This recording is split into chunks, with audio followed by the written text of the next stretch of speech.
Para ulama ada buat kajian, apa sebab Nabi ini walaupun dia dikhianati dalam perjuangan, tapi dia masih boleh memaafkan. Ini pelajaran untuk kita. Sebab Nabi ada satu tabiat, dia selalu bandingkan penderitaan dia dengan penderitaan Nabi-Nabi sebelum dia. Bagi dia, apa yang aku hadapi ni, ada orang lain lebih teruk lagi hadapi daripada aku.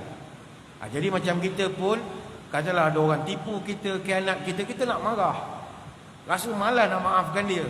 Tapi bandingkan dengan orang lain yang lebih teruk kena tipu daripada itu. Jadi kita akan ada sikit slow sikit lah. Ada slow sikit. Ada satu riwayat menyebut semasa Fathu Mekah itu, ketika Nabi tanya kepada orang Quraisy, "Ya ma'syara Quraisy, ma turawna anni fa'ilun fikum?" Orang Mekah, agak-agak apa aku nak buat pada korang semua? Maka kata sebahagian daripada orang Mekah, "Naqulu khairan wa nadhunnu khairan, akhun karim wa ibnun akhin karim wa qad qaddarta fasjih." Ada yang kata, "Wahai orang keturunan yang baik-baik, kamu orang baik, ayah kamu baik, adik-beradik abang, pak saudara kamu baik. Kalau kamu berajak nak buat apa, buatlah, tapi kami yakin kau orang baik." Tapi apa jawab Nabi? "Fa inni aqulu kama qala akhi Yusuf." Wahai orang Mekah, hari ini aku hanya nak ucapkan apa yang pernah diucapkan oleh saudaraku Nabi Yusuf ketika dia bercakap dengan adik-beradik dia. Apa kata Nabi Yusuf? "La tasriba alaikumul yawma yaghfirullahu lakum wa huwa arhamur rahimin."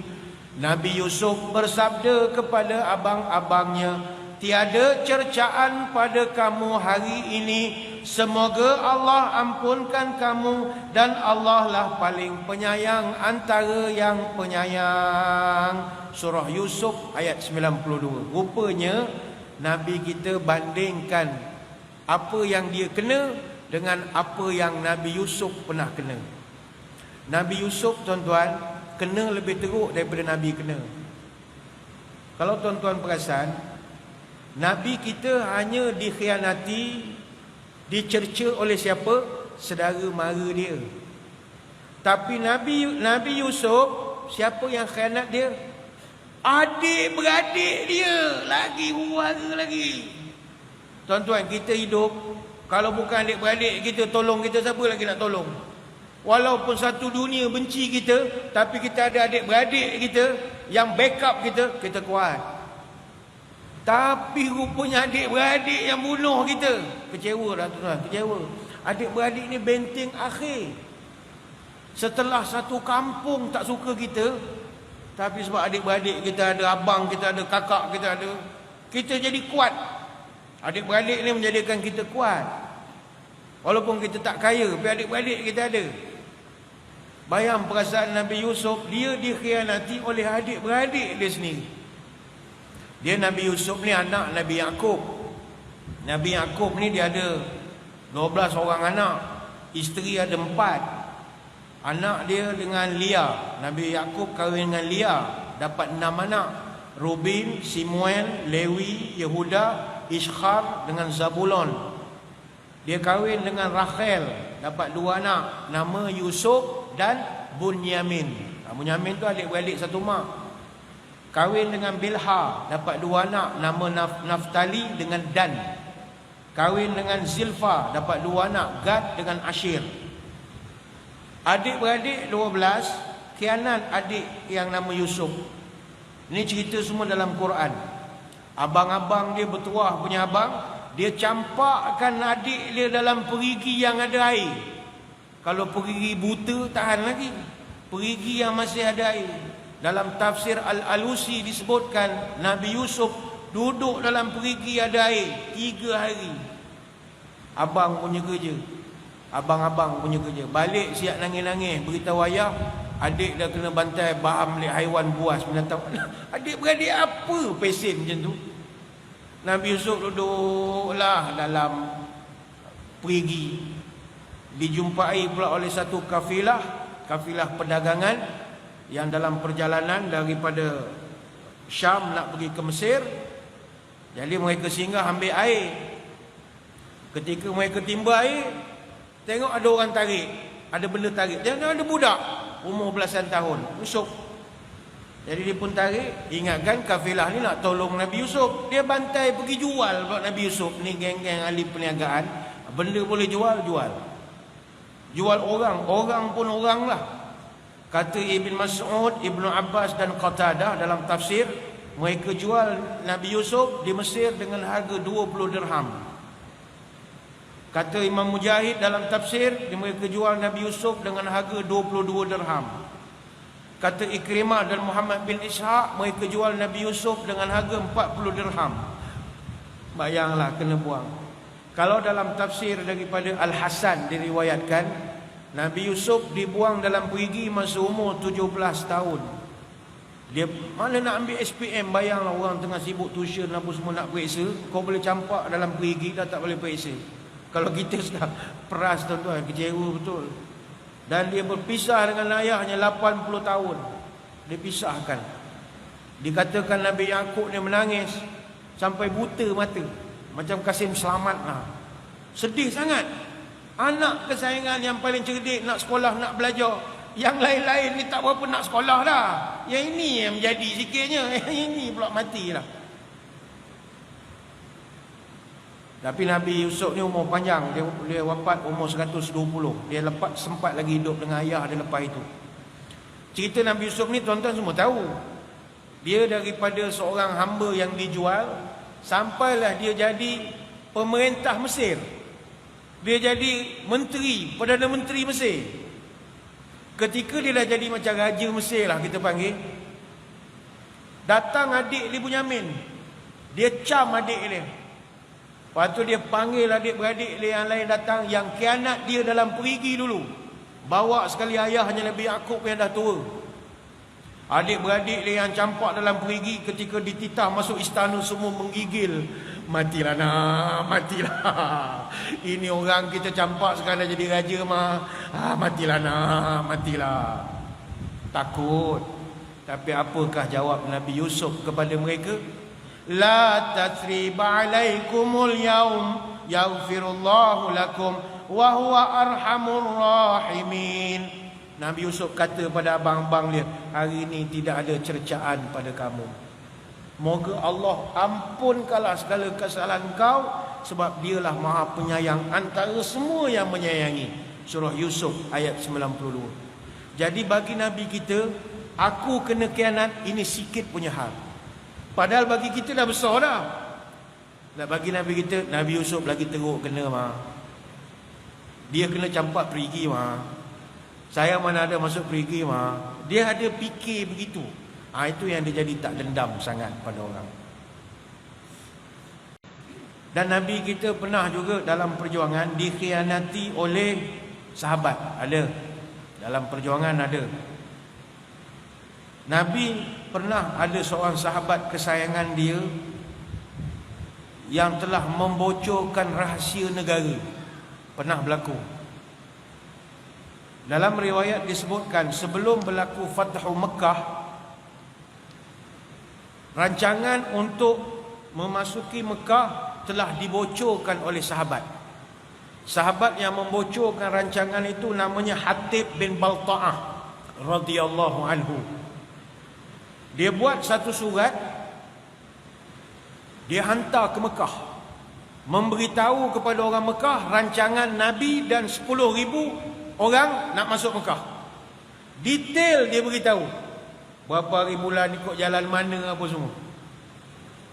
Tuan-tuan, dalam undang-undang mana-mana negara, bocor rahsia keselamatan, undang-undangnya, hukumannya bunuh. Sebab ini rahsia. Nabi ketika dia dah bincang, surat itu telah diutuskan oleh Hatib bin Balta'ah kepada satu orang kurir. Ada JNT zaman itulah. Tapi kurir yang dia guna perempuan, bawa kuda supaya mengabui pandangan orang. Satu orang perempuan. Macam mana Nabi boleh tahu surat dah dibocorkan? Nabi punya special brand, tak ada orang boleh lawan. Mossad ke, CIA ke, FBI ke, Bukit Aman ke, Risik Tentera ke, tak ada boleh challenge. Apa sebab? Nabi punya special brand, Jibril. Oh, punya champion number 1 punya espionage lah. Badan perisikan terbaik dalam dunia, Jibril alaihissalam. Jibril beritahu, ya Rasulullah, ada masalah. Apa masalah? Ini kita punya planning mau pergi Mekah, surat sudah sampai. Habis kat mana surat sekarang? Jibril, dia zaman dia tak payah GPS, dia GPS satelitnya dah sampai ke Raudatul Khah. Kalau nak kejar kena hantar penunggang-penunggang kuda terbaik lah. Beres. Nabi terus titahkan 3 orang komando dia, Ali bin Abi Talib, Zubair Al-Awwam dan Al-Miqdad bin Aswad. Tiga-tiga ni 69 komando VET 69. Ini pantas, cepat dan tak dikesan. Tiga-tiga orang Nabi titahkan, Ali, Zubair, Miqdad. Kau bawa kuda sekarang sampai ke tempat nama Raudatul Khah. Cari satu perempuan, dia bawa satu surat, kau ambil surat, bawa balik. Beres bos. Tak ada nak tanya perempuan tu pakai baju apa, surat apa. Ceritalah sikit, senang nak buat kerja. No. Komando, dia never say no. Lepas tu kalau dulu istana-istana Raja Melayu, dia ada panglima, dia panggil panglima pancung tak bertanya. Itu ada tu, duduk sebelah raja pegang pedang. Pancung tak bertanya. Zaman dulu punya raja kan. Pancung, tuanku. Bukan itu, sebelah. Ampun, dia tak ada tanya. Ini dulu panglima pancung tak bertanya. Salah orang lah. Ada kan, keturunannya pun ada. Yang cerita dulu lah, bukan menghina, tidak. Ali, Miqdad dengan Zubair, beres bos. Geluguk. Dapat dia sampai ke Raudatul Khah, nampak satu perempuan yang mencurigakan. Ali tahan dia. Faqulna akhrijil kitab. Ali kata, keluarkan surat. Faqalat ma ma'i kitab. Apa surat? Apa surat? Apa ni? Apa tahan-tahan orang ni? Apa mana surat? Ali bagi kata dua, la tukhrijannal kitab aw la nulqiyanna siyab. Bagi kerjasama, minta surat. Kalau tidak, aku telanjangkan kau tengah padang pasir ni. Zaman tu itu jam Suhakam tak ada. Apa peduli hak asasi, no such thing. Boleh jalan kau punya hak asasi, tak ada. Kau nak bagi surat ke, aku telanjangkan kau tengah padang pasir ni. Hanya di laut tengah-tengah padang pasir ni. Perempuan ni pun dah tahu, silap juga masa tu perisikan hantar perempuan. Buat apa? Kalau kena telanjang dah habis. Kau buka baju kau sekarang. Perempuan ni takut bagi surat. Ali dapat surat, dia terus berlari balik Madinah. Nabi dapat surat, Nabi panggil mesyuarat inner circle dia, usrah dia yang paling rahsia. Tengah malam meeting. Umar Al-Khattab ada yang penting-penting lah. Nabi bagi surat, suruh sahabat baca. Baca detail, itinerary. Pergerakan bertolak, pergi ke bulan, berapa orang Nabi bawa, kuda dia berapa. Detail. Sahabat yang menengok surat menggigil. Kemudian Umar Al-Khattab tanya, siapa punya kerja ni? Nabi pun jawab, Hatib bin Balta'ah. Hatib tak ada dalam meeting. Hatib bin Balta'ah. Umar dia mudah, dia jenis panglima pancung tak tanya juga. Ya Rasulullah, da'ni adribu unuku hazal munafiq. Titahkan saya sekarang, saya akan penggal leher dia, saya letak kepala di atas meja sekarang juga. Cepat, suruh, saya akan pergi sekarang. Nabi kata sabar. Aku bukan tak boleh keluar arahan. Innahu qad syahida badran. Hatib ni dia veteran perang. Dia pernah join perang Badar. Aku dah berjanji dengan orang perang Badar ni ada keistimewaan. I'malu ma syi'tum faqad wajabat lakumul jannah. Aku dah isytiharkan orang-orang masuk perang Badar, semuanya itu dapat syurga semua. Itu hadis, ada dalam hadis Bukhari. Jadi kata Nabi, kita maafkanlah dia. Umar kata, nak maaf, ini rahsia negara. Inilah, kita panggil dia, minta dia bagi penjelasan.